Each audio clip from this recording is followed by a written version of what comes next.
size, it consisted only of one main thoroughfare, the High Street, which stretched from the Westport, originally a gateway through the town's protective wall, to the Lowport and the East High Port. In the days when the only organ of communication in the borough was the town crier, he would make his announcements as he walked this route.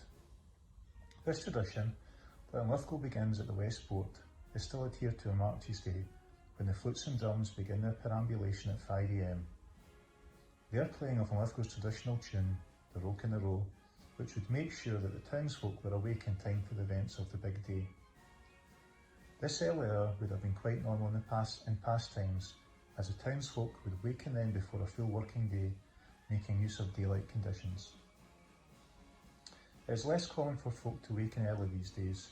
You have to make an effort, and yet hundreds do just that, knowing the importance of the tradition and taking advantage of the first opportunity of the day to wish each other happy marches.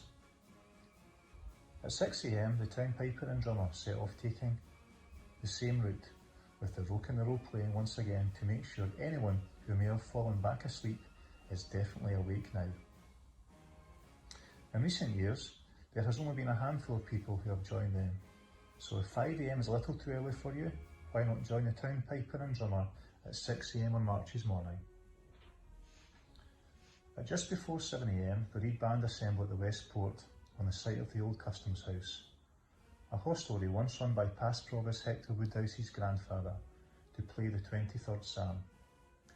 While we are not sure when this tradition began, it probably goes back to the early days of when the Reed Band was formed in 1956. This very moving moment is a time on a busy day to pause and reflect and take stock and remember those Marches stalwarts and family members who are sadly no longer with us. At 7 a.m, the Lithgow Reed Band set off along the High Street to the march of the Cameron Men.